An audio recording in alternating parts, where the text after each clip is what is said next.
Welcome students. आज हम बात करेंगे थ्योरी ऑफ डिमांड में अगले नए टॉपिक की, जिसका नाम है डिमांड कर्व। पिछली वीडियो में मैंने आपसे बात करी थी डिमांड शेड्यूल की, और आज मैं बात करूंगा डिमांड कर्व की कि डिमांड कर्व का मीनिंग और उसके टाइप्स दोनों क्या क्या होते हैं। तो डिमांड कर्व में दो चीज़ें बात करेंगे। तो सबसे पहले डिमांड कर्व की मीनिंग की बात करते हैं। Demand schedule is a graphically represented then we get a demand curve. सबसे बड़ी बात है, डिमांड कर्व गेट करने के लिए एक डिमांड शेड्यूल होना चाहिए। किसी भी ग्राफ को, किसी भी कर्व को बनाने के लिए उसका एक शेड्यूल होता है। उस शेड्यूल के अकॉर्डिंग वो कर्व क्या करता है, वर्क करता है। ऐसे डिमांड शेड्यूल के अकॉर्डिंग ग्राफिकली जो रिप्रेजेंटेशन होता है डिमांड शेड्यूल का, उसको हम क्या कह सकते हैं, डिमांड कर्व कहते हैं। ये शो क्या करता है, इनवर्स रिलेशनशिप को शो करता है। किसके बीच में, प्राइस और क्वांटिटी डिमांडेड के बीच में। डिमांड कर्व हमेशा ये शो करता है कि प्राइस क्या है और क्वांटिटी डिमांडेड क्या है किसी भी कमोडिटी की। किसी भी कमोडिटी की जैसे जैसे प्राइस चेंज हो रही है, वैसे वैसे उसी क्वांटिटी में कितना चेंज आ रहा है, कितना वेरिएशन आ रहा है, उसके बारे में डिमांड कर्व ही हमें एक्सप्लेन करता है और डिमांड कर्व ही एनालिसिस करके बताता है। थर्ड पॉइंट है हमारा, demand curve is a diagrammatic presentation of the relationship between different quantities of commodity demanded at various price. Demand curve क्या करता है, डायग्रामेटिक प्रेजेंटेशन देता है। डायग्रामेटिक प्रेजेंटेशन मतलब डायग्राम के थ्रू एक प्रेजेंटेशन देता है और एक रिलेशनशिप बताता है अलग अलग क्वांटिटी का, किसी भी कमोडिटी का, जो अलग अलग प्राइस पे और अलग अलग प्राइस पे और अलग अलग क्वांटिटी है। तो किसी भी कमोडिटी का प्राइस और क्वांटिटी का जो रिलेशनशिप शो करता है ग्राफिकली, उसी को हम क्या कहते हैं, डिमांड कर्व कहता है।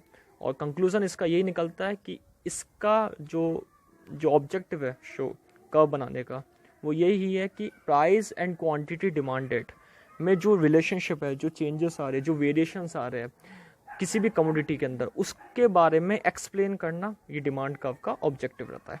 तो हमने आज डिमांड कर्व की सबसे पहले बात करी कि डिमांड कर्व होता क्या है। इसके बाद बात करते हैं इन टाइप्स की। फर्स्ट है इंडिविजुअल डिमांड कर्व। इसका मैंने डायग्राम भी दे रखा है आपको और इसका डेफिनेशन भी दे रखी है।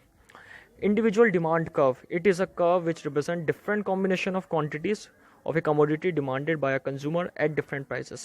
सबसे बड़ी बात है, इंडिविजुअल पॉइंट ऑफ व्यू से, सिंगल पॉइंट ऑफ व्यू से अलग अलग कॉम्बिनेशंस को शो करता है किसी भी कमोडिटी की डिमांडेड को, किसी भी कमोडिटी की क्वांटिटी डिमांडेड को अलग अलग प्राइस पे। जैसे जैसे प्राइस चेंज होती है, चाहे इंक्रीज हो या फिर डिक्रीज हो, जो क्वांटिटी डिमांडेड है उसका रिलेशनशिप बताता है कि प्राइस जैसे जैसे इंक्रीज होगी या डिक्रीज होगी, वैसे वैसे क्वांटिटी डिमांड में चेंज आएगा। इनवर्स रिलेशनशिप है, इसलिए इसका कर्व जो आप देख रहे हैं, कर्व में आप ये देखेंगे कि इसके अंदर जो कर्व बन रहा है, डी कर्व, एक्स एक्सिस बन रहा है, एक वाई एक्सिस बन रहा है, और जो डी कर्व है वो नीचे की तरफ डाउनवर्ड जा रहा है। डाउनवर्ड इसलिए जा रहा है क्योंकि इनवर्स रिलेशनशिप है। किसी भी कर्व में अगर इनवर्स रिलेशनशिप शो होता है तो उसका जो कर्व है वो डाउनवर्ड की तरफ जाता है, और एक ऐसी चीज़ बताता है जो किसी भी चीज़ में इनवर्सनेस दिखा रहा है, नेगेटिवनेस दिखा रहा है।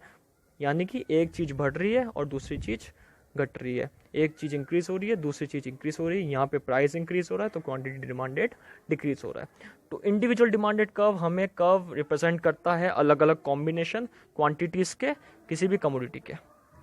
इसके बाद बात करते हैं मार्केट डिमांड कर्व की। Market demand curve, it is a curve that depicts aggregate demand of all consumers in the market at a different points.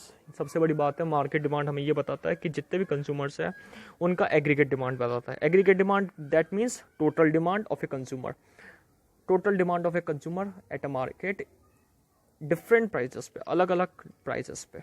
जैसे जैसे प्राइस चेंज हो रही है मार्केट में, ऑल कंज्यूमर की क्वांटिटी डिमांडेड क्या है उसके बारे में मार्केट डिमांड शो करता है। Market demand is a curve, is a horizontal submission of individual demand curve. जितने भी इंडिविजुअल डिमांड कर्व है उसका हॉरिजॉन्टल सबमिशन है। For example, A plus B is equal to C. A individual, B individual is equal to total of A B, that is known as C. इसका एक curve भी दे रखा है, X Y, X axis quantity demand, Y price. वो inverse relationship show कर रहा है, इसलिए जो कर्व है वो डाउनवर्ड जा रहा है। यहाँ पे डिमांड ऑफ ए तो D A, demand of B D B, और demand of total A plus B is equal to M, यहाँ पे एम ले रखा है। तो दोनों का कर्व टोटल करने के बाद जो एम कर्व है थोड़ा फ्लैटर जा रहा है क्योंकि टोटल को शो कर रहा है, तो थोड़ा चेंज आएगा यहाँ पे, इसलिए यहाँ पे थोड़ा फ्लैटर कर्व बना है ये, A plus B is equal to यहाँ पे एम दे रखा है. So that is known as market demand curve that show inverse relationship between price and quantity demanded of a commodity by all the consumers in the market. तो आज हमने दो बातें पढ़ी, इंडिविजुअल डिमांड कर्व और मार्केट डिमांड कर्व के बारे में.